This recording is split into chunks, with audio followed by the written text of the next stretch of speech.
Okey.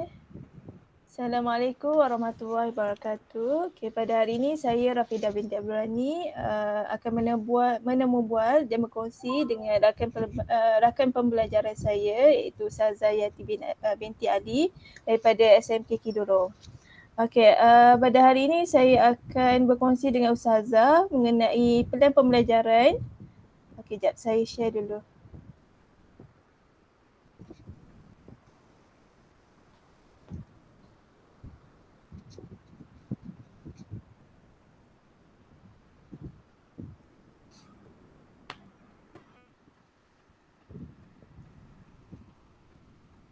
Okey, boleh nampak ke? Tak nampak pun. Tak nampak ya? Sekejap.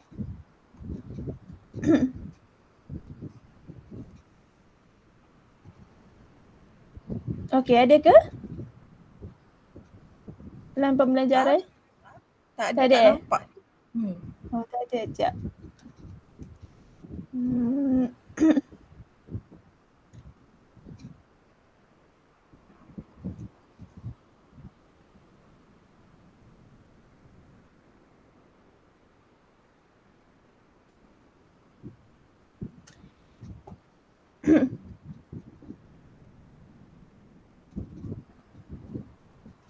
Okey, sekejap dia loading sekejap.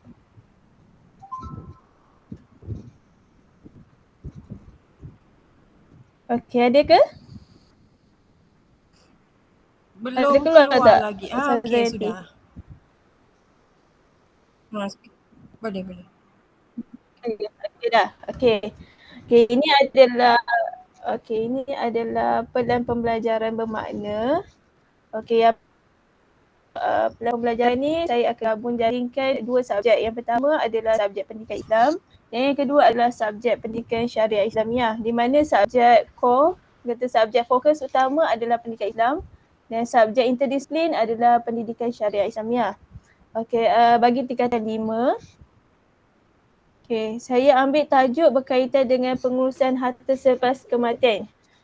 Okey, untuk standard kandungan pendidikan Islam 4.28 iaitu merumus pengenalan pengurusan harta selepas kematian serta mengamalkannya secara beradab dan istiqamah. Untuk pendidikan syariah Islamiah pula saya ambil 1.2 mengamalkan tuntutan kewajipan yang ini mengurus harta anak yatim berdasarkan kaedah istinbat hukum daripada ayat 5 sehingga 6 surah An-Nisa. Okey, untuk standard pembelajaran pendidikan Islam saya ambil 4 SP. SP yang pertama iaitu 4.28.1 menyatakan maksud, hukum dan dalil wasiat dan faraid. 4.28.2 menjelaskan galakan dan cara berwasiat. 4.28.3 menjelaskan rukun dan syarat wasiat dan faraid. 4.28.4 menjelaskan jenis-jenis wasiat, jenis-jenis waris dan pembahagian harta pewarisnya. Okey, untuk subjek pendidikan syariah Islamiah saya hanya ambil dua saja SP iaitu 1.2.4 menguraikan maksud as-sufaha dan juga 1.2.5 menilai kepentingan menguruskan harta anak yatim. Okey, untuk objektif pembelajaran, untuk objektif pembelajaran ni saya setiap objektif tu saya gabungkan antara dua subjek ni. Okey, pada akhir pengajaran dan juga pembelajaran, murid akan dapat yang pertama menyatakan maksud, hukum dan dalil bagi wasiat dan faraid serta pengertian bagi kalimah as-sufaha dengan betul. Yang kedua, membincangkan berkaitan galakan dan cara berwasiat serta kepentingan dalam menguruskan harta bagi golongan anak yatim dengan betul. Dan yang ketiga, merumus berkaitan rukun dan syarat bagi wasiat dan faraid serta jenis-jenis waris dan pembahagian harta bagi setiap pewaris dengan tepat. Yang mana kriteria kejayaan iaitu pelajar akan berjaya sekiranya dapat yang pertama menulis berkaitan konsep wasiat, faraid serta as-sufaha beserta hukum dan dalil yang berkaitan di ruangan Padlet yang saya telah sediakan. Yang kedua, membentangkan berkaitan cara wasiat dan kepentingan menguruskan harta anak yatim menggunakan Google Slide, ini secara berkumpulan. Dan yang ketiga, merumus berkaitan rukun dan syarat bagi wasiat dan faraid serta menyatakan jenis-jenis waris dan pembagian harta bagi setiap pewaris, yang ini melalui aktiviti penghasilan video animasi mengikut kumpulan yang telah ditetapkan. Di mana idea berkaitan dengan kajiannya adalah perancangan harta sebelum berlaku kematian, satu kemudahan bagi buat waris. EQ dia yang pertama, apakah yang dimaksudkan dengan perancangan harta sebelum berlaku kematian. Yang kedua, bagaimanakah umat Islam boleh membuat perancangan ke atas hartanya. Dan yang ketiga, mengapakah umat Islam perlu merancang dalam menguruskan harta sebelum kematian. Okey, sebelum saya teruskan kepada bukti pentafsiran, boleh saya minta apa-apa komen daripada Ustazah kaitan dengan pelan pembelajaran bermakna ni? Okey, terima kasih kerana menjemput saya untuk sebagai rakan kongsi untuk memberikan pandangan mengenai pelan pembelajaran bermakna ini. Okey, kalau boleh tak kita tengok scroll daripada satu demi satu. Okey. Okey, yang pertama sekali maklumat umum merungkai standard tu kan. Okey, yang lain tu biasa, mata pelajaran, tahun tingkatan semua ada. Okey, dari segi standard kandungan dan standard pembelajaran. Okey, jadi apa yang saya nampak dekat sini, dia bersesuaian dengan dokumen standard pembelajaran yang ataupun di SKP pendidikan Islam itu sendiri dan berkenaan dengan pendidikan syariah Islamiah. Maksudnya dekat sini dia ada pemeringkatan aras daripada aras rendah ke aras lebih tinggi, iaitu menyatakan, menjelaskan, menghuraikan. Maksud situ ada pemeringkatan aras dekat situ. Okey, setakat itu yang saya boleh bagi tahulah.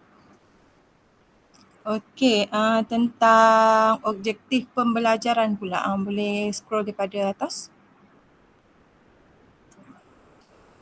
Tak nampak.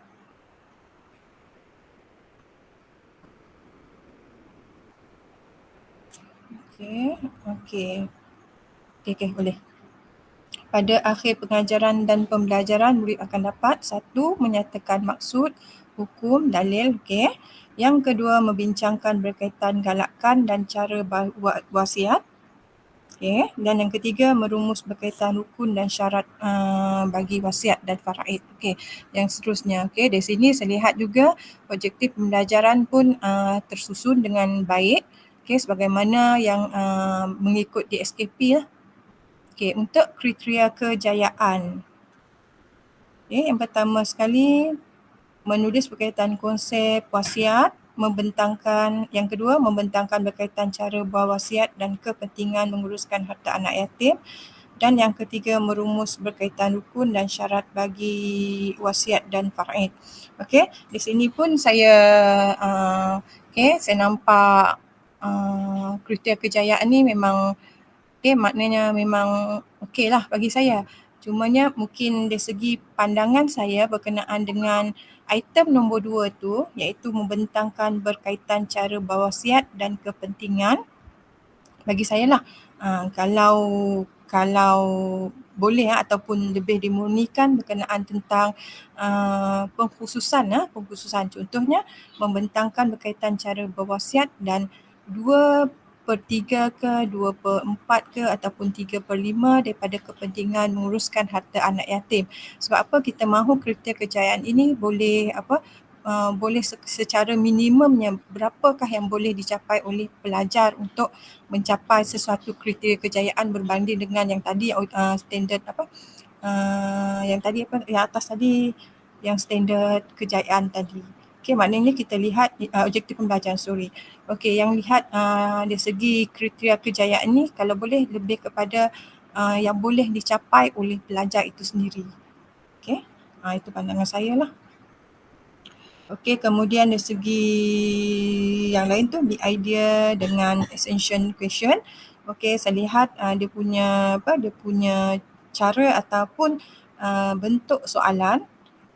Okey, dia ada pemeringkatan juga iaitu mengikut aras juga, iaitu daripada apakah, bagaimanakah, mengapakah. Di situ pelajar boleh tahu ataupun dia tahu apa yang hendak dibelajar pada masa itu berdasarkan soalan-soalan yang dikemukakan mengikut aras. Okey, daripada pengembangan yang biasa, daripada yang mudah kepada soalan yang sederhana, kemudian soalan yang berbentuk mencabar pemikiran mereka untuk mencapai sesuatu objektif pengajaran situ. Jadi saya nampak kat situ dia macam maknanya pembelajaran kat sini nampak berkesan lah. Sebab apa? Pelajar boleh berfikir berdasarkan aras yang mereka dapat. Okey, setakat itu sajalah untuk bahagian tersebut.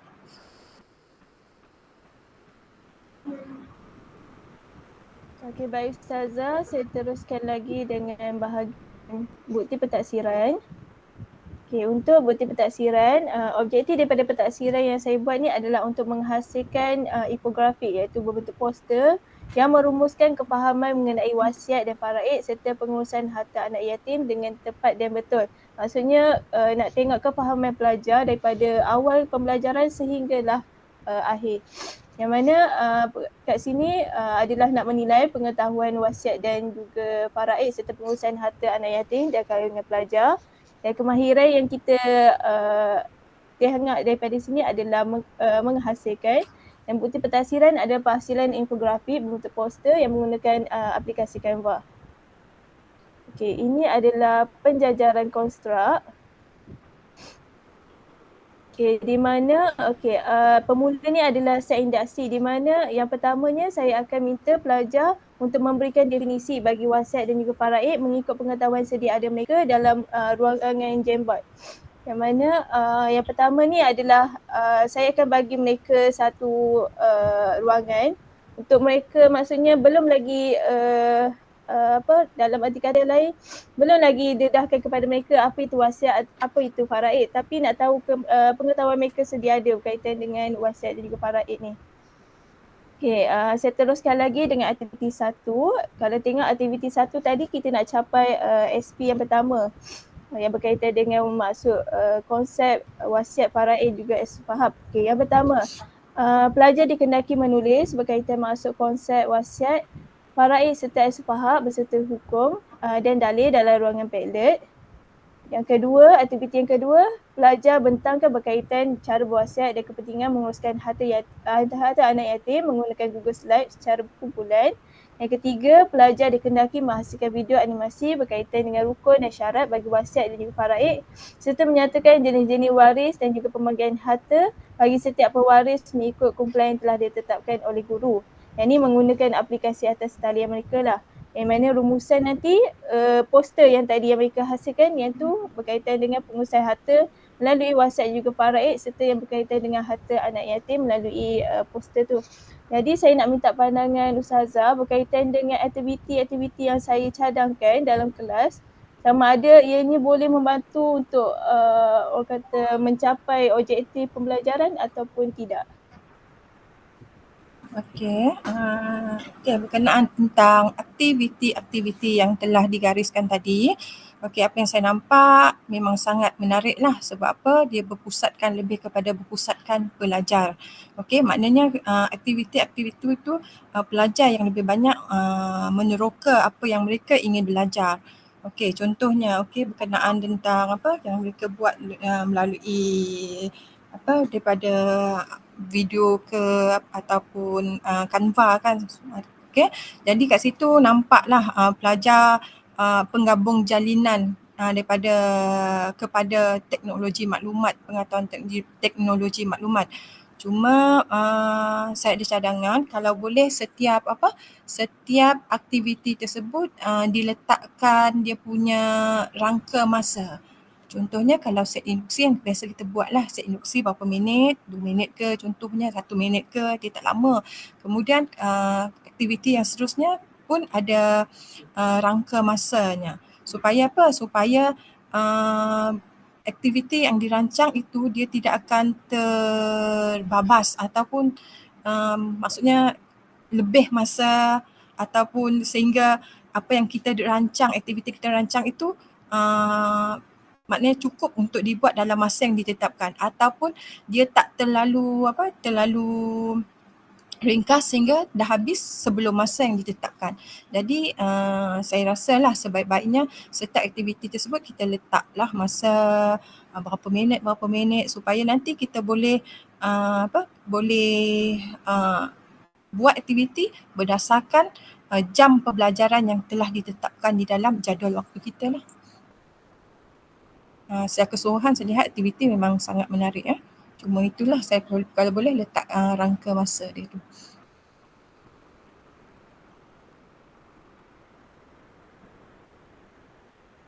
Okey, saja. Itu saja ke? Okey, itu saja untuk pelan pembelajaran saya yang mana saya dah bentangkan kepada Ustazah. Dan saya nak ucapkan terima kasih kepada Ustazah Yati kerana sudi menjadi rakan pembelajaran untuk orang kata tugasan bagi subjek teknologi dan media pengajaran ini. Okay, terima kasih Ustazah. Okay, Okey, saya sama-sama. akhir. Terima Okey. kasih.